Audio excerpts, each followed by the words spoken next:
Tambalmache Ben le cerveau malien kouye a condamné ko 100 ans kouyo kaso de di Ben le cerveau ma bela jele nyabala. Ben le cerveau de Frofolo Assimi Goïta soutenu. Ouye Ben le cerveau condamné ka jugé inafo terreau be jugé au Rominde chambre criminelle de ou tara Ben le cerveau de jugé au Rola. Ben mou la koka Franci gain. Ben mou ni Franci kelembe ka interdit kate Union européenne mo ye sanction ta Ben mou contre la Assimi non fait. Ou Ben kele Assimi fleur ka 100 ans kaso de doma. Procureur de Assimi dadi. C'est-à-dire que ou be ka mogo stratégie courant be Assimi Goïta bulu. Mogo be kaso la ou be condamné. Assimi ka stratégie la. Ale de ba peine seben.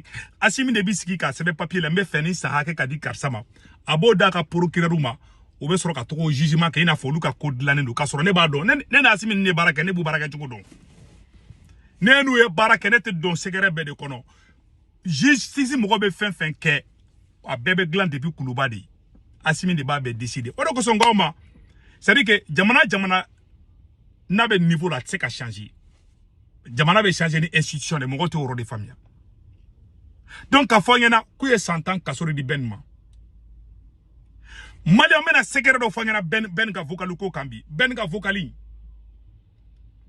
Aka avocat koko orobo kuma kandidu. Et uyu référé ben ga kuma kando de kan. Au kera depuis banda obe fangala. Malion ne be ka fefe fomba be prévu irola. Malion nous y voit d'osro. Ou ba a yelema ka bagolo yelema ki kuma ka on changer ka ticket ka tugu bari. Vocaline parti dobe non. Ni ben be dimi kan ne nunke. Ni mafli ou kera ou ne resoro malla. Domina banda uka mogo ye gazi fie anka kante bo farasi contrôle la. Ko procureur koke kulubali de to kuma la ay kuma ina mede procureur koke kulubali ko pourquoi ko nunu ko ben nunu ibeka genga bo fangala procureur koke fleni a photo fleni malien be kalaje ave fonde mako procureur koke a photo fleni ninde ne dabali bana quoi. Moi j'ai été très déçu quand ay ben nginga ko ben nunde ibeka gen ko président démocratiquement élu. C'est un ate sorasi do halibi. Faut qu'en ça. Ne rebalade. Faut qu'en santé tout sorasi kobli. E ja sorasi horo mancha. Ka mene ka andan juguma. Ali touré de mena domina mala touré kone ma kaunde ibeka gen. A mo fefe be justice la autant fait ou te révolutionnaire ou fait. Asimbo kol de black kaun kelebi. E malion saya monnaie ni setiye monnaie be douila. Mais mon ebe dola doma ala be ben ga mon ebo domini bitikilingi. Donc wo de fo ben ga avocat e kuma do fana fo. Ko ben kele kunte dore ko ben de marché ke ko ka franci gende. O marché chien fait bande o karaka banda auto fangala o gaji de fianka en dimingo jugo antaru korofo. Ne re kumbala nyu korofo très bien. Donc ben le cerveau ani muso fla de kumeka kuma. O ye ben kuma kan ta ka trafiquer. Ka yelema ben yo maoro munu fo ko lube yelema la mais kuma ga inkara ka soro asimité ko ben be ka kele kuma ka vocali munu fe vocali kera ka soro Assimi Goïta te président ya la obe daula bana jema bolo ka be ka Assimi ne menace hôtel ça dit que kara ka banda o de to président ya la ala mena opérez vous ira la de anga janga nyor la me folo. Voilà. Ah mais on va sur bandao de bi fangala. Ni ben ga prosu de flega fota nto de. Anga yanango tonna ba anga ben yere ka avocat ayo kuma mu fo anga jango la me. Ben we ben coincé ben koko bon kona betan kuka ya fale mo bero matui. Eni kafiri ya ede. Anga janga ben ga progrès ka kuma na me. Indu. Non nous ko ga vora réseau internet diga.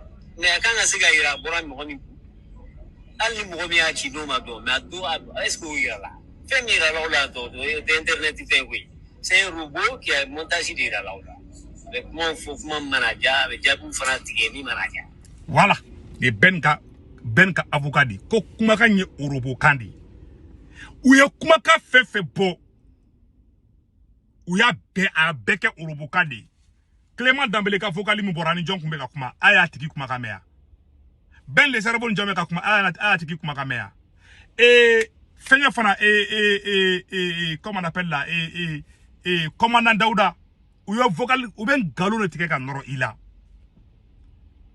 O munu go kame sa Asimi no fe Asimi ka fanga de be ka nke Adama Douna. A vocal fefe ka bon justice mo te ka bonade. Asimi goitan ne be ka vocalu glank ka ou ya kene yere la ko Alassane Ouattara 75 millions dinema. Ne borani Korane ne kuma boni Korane adu. Wallahi ne somogo go segu tungara ne ma boni Korane amalula. Ou ya galon norane la billahi fo ne ba kashira. Ko a kale den to ko chene be ko million bi wolom landuru ko Alassane Ouattara do dinema. Ne borani Korane de kan kala kan. Ube ka Adama den galon noro. Est-ce que mogo mi nana jamana changer o bara ka keni? Ube ka ben kele vocali nu no fe. Ben kele kunte vocali ko de, ben kele kunye ben te faransi fe, ben kele kundui. Mogo te faransi fe, Asimi ya bekele. Mogo irisofoni irisu kan yoro la mede. Ni Korane che, mogo sorasi kunda kana bla civil kuna mogo bel le cerveau nu le manga wula ka petit ka fenke. Mais ni yoro la mbe les groupes de patriotes du Mali mo lu fana fo. Tiana lu fana ya baraba de ke irisu na liko la ngo tien fana fo. Parce que nambe histoire fanga tien fo. Groupe de GPM mogo groupe de patriotes du Mali lu fana barake. Yere wolo mogo M5 en pe de wula ko irisu kana ndeme onda barake. Shogel maika fla kasula. Shogel yaka doctorat ka irisila di. Shogel iriso fondi. Ou fle Shogel fle kasula ben fle ka. Munu yo keleke ko irisu kana Asimi ya bekele. Sado Kamara yo faka. Eko kete yafa benma. Munu yanga surasu da ku kante ko fle sente kono. E yafara oluma. Munu yanga milliard bisigi shuma bora Mali telela e yafara oluma. Eko kete yafa benma. Muso ko kele mainde. Debi beningo kate batulu fe domina benma ngoyara Asimi. Billahi tallahi. Mali anyo de fana munu mene mogo ne kala Asimi no fe. Al laharan tikaw fe. Ntaw fe parce que aote horo nya aote halala wi. Mogo ne kele. Akera Amerika akera rod. Billahi ntekaw fe. Ani sarana e do suka o kele. Ntekaw fe parce que aye kafri deundi. Ma fe mogo me Asimi fe nto kolu kele de. Mogo mi ne kele Asimi no fe. Ntekaw fe fo lahara. Ani sara au nye. Na e do ala kan suke ka o kele. Ntekaw fe fo lahara. Parce que ali ntefe ka kuma kwa. Afleka nke bendela. Abeka flagara Asimi beka munke. Hali demi ngulula bi bado ko ni président kolon denda nga jamana kuma. Abe fle ne abe fo bengena. Ben ka condamnation procureur tede. Procureur ko ke kulubala donada di. Procureur ki job ben ma ko pour ko ben num bora ko ka ibeka gen. E maro mona yan soro.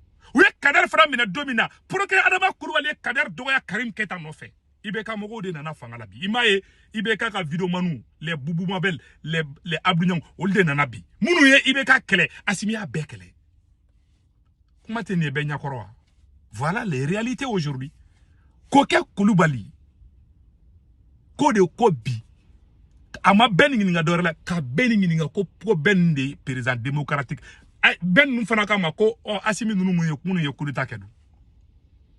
Bon ibaye procureur iba do ate surasu fe.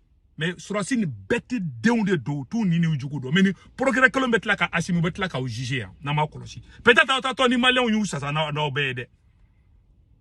Ou te surasi ni tout ni ujugu do. Ou taru ngolo do bo chechi dina. Na Asimi here soro malikola. Na Asimi Mali glan. Aga fone mako nyamogo den tatofle. Afleka galomi noro waldeuna ala tseka here kai. Billahi tallahi. Ala tseka sagudama. De pas dona ni koina. Abarka bana pet tegara la jilimaka goiko wulumsoni bobi. Il est le président le plus nul. Injustice be orora ala te barka do kono. Ali do kono dunya mo fen be no. Abaka du de mbonyo kona. Abe muso flafuru, muso folo obe chesoko du, muso flana obe bashini to de du. Yo ye do tigi la ala bata tien nete injustice fait. Hali wulu ni injustice kala ne be kele. Matara madema. Voilà mon problème avec Asimi. Mais moi ne kele Asimi ko la Amérique fara Malika moi ne kele ntaw fe de. Ala Asimi taran teka fe. Billahi pasa o te horongi. Ma vongo mo Asimi fe ngonto lu kele. Mais mo de ne kele. Asimi no fe. Ki ne kele re ka kele daira na Asimi no fe nte ki fe. Hala harante ki fe. Nti afi ma fona. Parce que te horongi, te horon dingi. Parce que benya be tiena bi. et puis c'est qu'à que ben fait que ben Assimi fait on a figi denyadi. Voilà les réalités aujourd'hui. Moi je vais pas de coq au lane. Assimi ka munga dogolin de bela.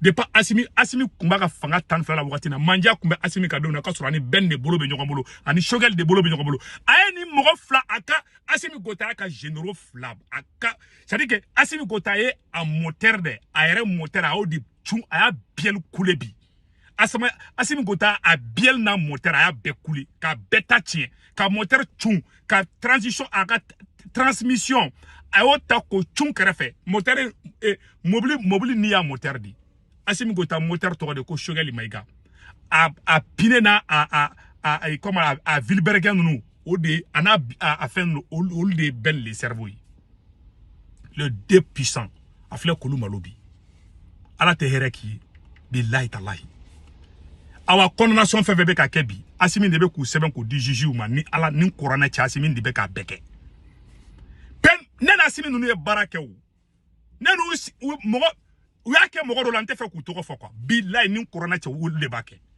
nous y mine boubé mena domina Assimi Koko boubé va mourir en prison ni un galon tege ala kana hereke Assimi faut dominer jatikera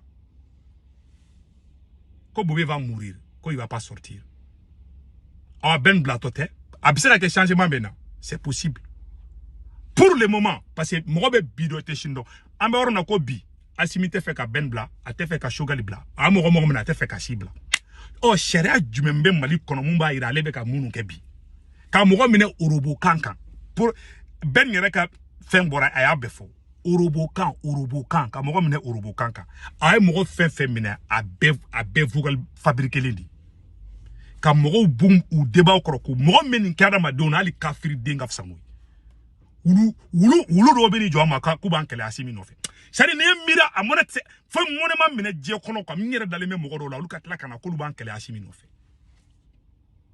confine denu mali ne be viro bla kambe